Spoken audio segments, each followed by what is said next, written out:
नमस्कार दोस्तों, हमारा चैनल सिविल इंजीनियर विश्वजीत खंडरा में सबको स्वागत है। तो माइबन फॉर्मवर्क का ड्राइंग देख के आप माइबन फॉर्मवर्क कैसे सेटिंग करोगे, तो ये सीरीज का आपका 4th पार्ट है ये वाला। ऑलरेडी तीसरा पार्ट में आप लोगों को बताया है मैंने, तो माइबन फॉर्मवर्क का बीम पैनल कैसे सेटिंग करते हैं ड्राइंग देख के। ओके, तो आज हम लोग सेटिंग करेंगे बीम साइड पैनल। आप लोग को मैं दिखाऊंगा बीम साइड पैनल कैसे सेटिंग करते। ओके, तो लास्ट वीडियो में क्या बताए थे आप लोगों को मैं थोड़ा याद दिला देता हूँ। ओके, आप लोग सुनिए, हम लोग क्या देखा था, यूनिट वाइज देख के बीम बॉटम पैनल फिक्सिंग किया था। ओके, तो बीम बॉटम पैनल फिक्सिंग करने के लिए माइबन फॉर्मवर्क में बीबी प्लान देखना पड़ेगा, क्योंकि प्लान से ही हम लोग बीम बॉटम सेटिंग करते हैं। बीबी प्लान ये आप लोगों को देखा है थे, और ई दिया है इसके लिए इसी लगा हुआ रहता है। बीम पैनल का जो लेंथ रहता है बॉटम पैनल, उसके दो साइड में दो एसी लगा रहता है, उसके ऊपर आपका टॉप पैनल साइड पैनल रहता है, बीम टॉप पैनल और बीम साइड पैनल। ओके, तो अभी आप लोगों को मैं बताऊंगा बीम साइड पैनल कैसे सेटिंग करते हैं। बीम बॉटम पैनल में बीम का बॉटम में जो पैनल रहेगा, डेक पैनल बोलते हैं उसको, डी से मार्किंग करते, और दो साइड में एसी लगते हैं, और बीच बीच में आपका सीपी लगते हैं जैसा ड्राइंग में दिया हुआ है। ओके, तो ये बीम बॉटम से पता चलेगा। अभी आप लोगों को बीम साइड पैनल लगाने के लिए एलिवेशन देखना पड़ेगा, फिर से आपको इसका साइड देखना पड़ेगा। जैसा आप लोगों को मैंने बताए थे ए यूनिट, देखो आप लोग, तो यहाँ पे जो यूनिट का मार्किंग किया हुआ है, 1 नंबर, 3 नंबर, 5 नंबर, 7 नंबर। देखो 3 नंबर साइड में पूरा बीम है। ओके, 5 नंबर साइड में भी बीम है, थोड़ा सा वॉल है। वो वॉल पैनल लगाने के टाइम आप लोगों को बताए थे। अभी बीम का साइड पैनल लगाने के टाइम इसका देखो A1 यूनिट है, A1 यूनिट का 1 नंबर, 2, 3 नंबर, 5 नंबर साइड देखना पड़ेगा। ओके, A1 यूनिट का 5 नंबर साइड, क्योंकि यहाँ पे ऑड नंबर से मार्किंग किया हुआ है। 5 नंबर देखो A1 5, ओके, 5 नंबर साइड।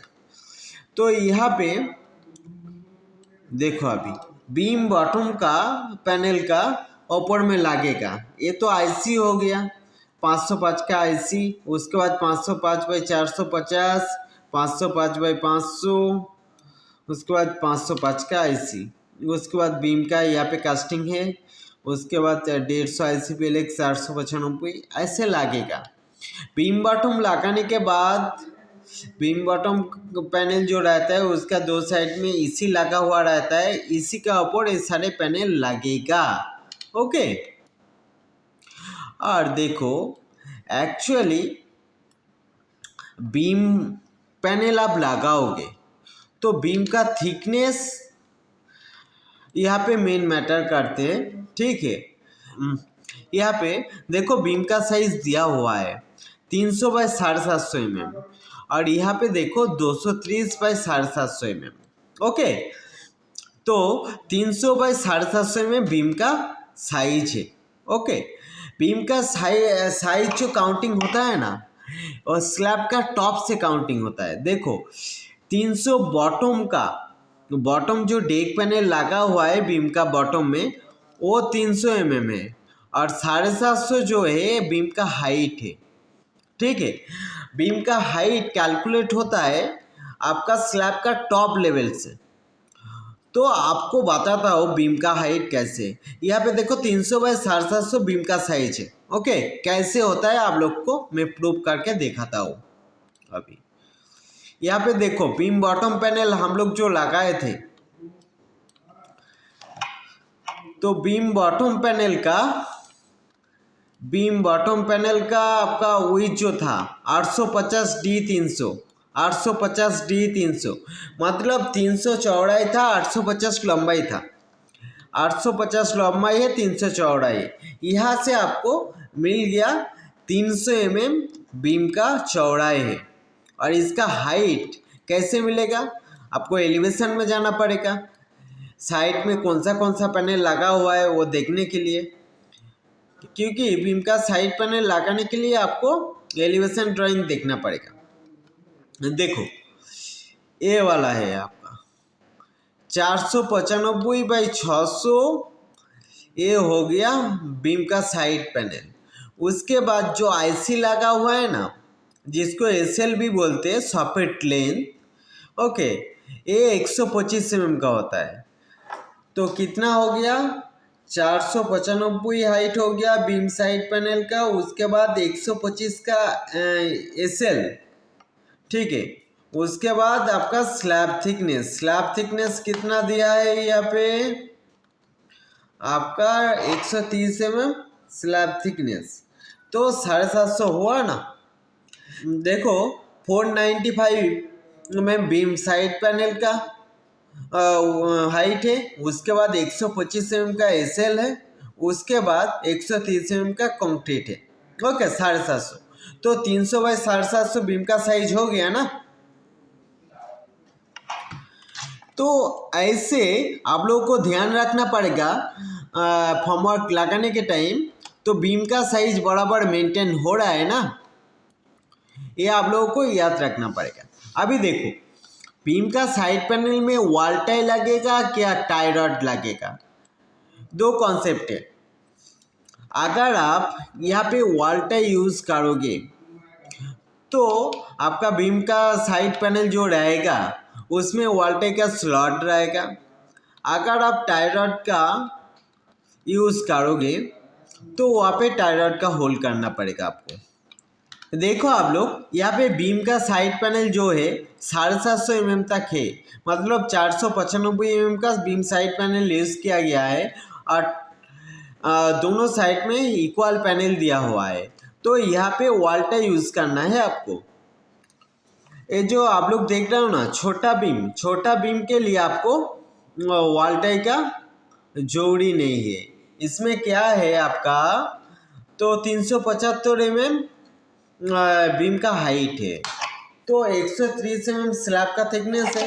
375 से आप अगर 130 mm माइनस करोगे, उसके बाद 125, 120 mm, आप लोग देखो 120 mm का पैनल लगेगा। 120 mm पैनल में वॉल टाई स्लॉट नहीं चाहिए, ओके। ये सारे आप बीम साइड पैनल जब सेटिंग करोगे तो आपको ध्यान रखना पड़ेगा, तो बीम का हाइट बराबर मेंटेन हो रहा है क्या नहीं हो रहा है, ओके। अभी देखो इसके बाद डेक पैनल सेट करते हैं। बीम साइड पैनल सेटिंग करने के बाद उसके बाद आते हैं डेक पैनल सेटिंग करना रहता है माइवन फॉर्मवर्क का, ओके। एक रूम का दिखाता हूँ। बीम का साइड पैनल तो लग गया अभी बीम बॉटम लगाने के बाद। उसके बाद एसएल को आईसी भी बोलते हैं यहाँ पे, और एसएल एक्चुअली सॉकेट लेंथ है। देखो एसएल में आपका स्टैंडर्ड कॉर्नर यूज होता है 400 ICI 400 इसको बोलते हैं, और 400 SC 400 सेम है दोनों। SC और ICI ये दोनों सेम है, अलग अलग कंपनी है ना, कोड अलग अलग यूज़ करते। तो पहले सॉकेट कॉर्नर लगता है, कोई भी कॉर्नर से स्टार्ट करते हैं ताकि डेक पैनल लगाना आसान होता है। उसके हम लोग का अभी क्या कर लिया है, तो बीम साइड पैनल लगा लिया है पूरा यूनिट में। बीम साइड पैनल लगाने के बाद पहले एससी लगाएंगे सॉकेट कॉर्नर, ओके। 400x400 जो ड्राइंग में दिया रहेगा वो स्टैंडर्ड एससी लगाएंगे। उसके बाद दो तरफ का एसएल लगाएंगे, एसएल। उसके बाद ये जो डिस्टेंस में है ना, डिस्टेंस में आपका डेक पैनल एक साथ चालू करेंगे लगाने के लिए। जैसा यहाँ पे लगा दिया मैंने, सॉकेट कॉर्नर लगा, उसके बाद आपका ऐसे लगा, इधर भी ऐसे लगा, उसके बाद 1200x600 का डेक पैनल लगा। डेक पैनल का साइन डी होता है, 1200D600, 1200D600, ये दो पैनल लग गया। उसके बाद आपका फिर भी आगे का ऐसे लगा दिया। उसके बाद इधर भी सेम है, यहाँ पे देखो ES यूज़ किया है। ES मतलब एन सेक्शन है, मतलब EB है, EBMB है। ए वाला जो एन में यूज़ होता है इसको EB बोलते हैं, और ए वाला जो बीच में यूज़ होता है MB बोलते हैं। और इसमें आप एन सेक्शन और आपका MB जो है मिडिल सेक्शन, इसमें EBMB तो है, EBMB का अलावा भी चैनल सेक्शन आप यूज़ कर सकते हो। इसमें 100 mm है, 100 mm का डिस्टेंस है, तो 100 mm by 1 metre, 100 mm by 1 metre, तो यहाँ पे आप चैनल सेक्शन भी यूज़ कर सकते हो। तो EBMB ये लगता है, तो आपको डिज़ाइन जैसे देंगे ऐसे लगाना है आप। तो अभी देखिए, ये EB हो गया, MB हो गया, MB हो गया और EB हो गया। देखो दोनों एन में EB लगता है, उसके बाद बीच में MB लगता है। ओके, मैंने EBMB का ऊपर वीडियो बना के ऑलरेडी रखा है, वहाँ पे जाके देख सकते हो प्लेलिस्ट में। तो बाद में और भी डिटेल्स मैंने बना दूंगा वीडियो। तो देखो, डेक पैनल का स्टैंडर्ड साइज 1200x600 mm का होता है, स्टैंडर्ड डेक पैनल का साइज। ओके, तो इतना ही। पहले देखो, डेक पैनल सेटिंग करना तो आसान है। तो पहले सॉकेट कॉर्नर लगते, उसके बाद ऐसे लगते, उसके बाद डेक पैनल लगते, उसके बाद EBMB लगता है, उसके बाद डेक पैनल, फिर भी EBMB, ऐसा करके होता है। आपको प्रॉप्स, हाँ, डेक पैनल जब सेटिंग करोगे प्रॉप्स नीचे से लगाते जाना पड़ेगा। कम से कम यहाँ पे DP दो है, 2 जगह में तो प्रॉप्स लगाना ही पड़ेगा। उसके बाद सेटिंग करने के बाद फाइनल सब में लगाना। तो फिलहाल सेटिंग करने के टाइम 1-2 करके प्रॉप्स लगाते जाना। तो ऐसा ही रहता है डेक पैनल सेटिंग करने के लिए। इसके लिए आपको देखना पड़ेगा डेक प्लान माईवनफॉर्मवर्क का। माईवनफॉर्मवर्क का क्योंकि सारा काम ड्राइंग के अकॉर्डिंग होता है, आप लोग को पहले ही बताया है, अभी भी बता रहा हूँ, माईवनफॉर्मवर्क का सारा काम ड्राइंग के अकॉर्डिंग होता है। ओके, तो आप लोग घबराइए मत, ड्राइंग में जैसा रहेगा ऐसा सेटिंग करने का है आपको। तो डेक पैनल सेटिंग करने के बाद तो अंदर का तो फॉर्मवर्क रेडी हो गया, अभी बाहर का सेटिंग करना है। तो बाहर का कैसे सेटिंग करेंगे फॉर्मवर्क, और नेक्स्ट वीडियो में मैं बताने वाला हूँ। ठीक है, बाहर का फॉर्मवर्क कैसे सेटिंग करोगे, अंदर का फॉर्मवर्क का भी आप सेटिंग कर लिए हो। ओके, उम्मीद करता हूँ आप लोग अभी समझ गए होंगे माईवनफॉर्मवर्क में हम लोग का अंदर का फॉर्मवर्क कैसे सेटिंग करते हैं।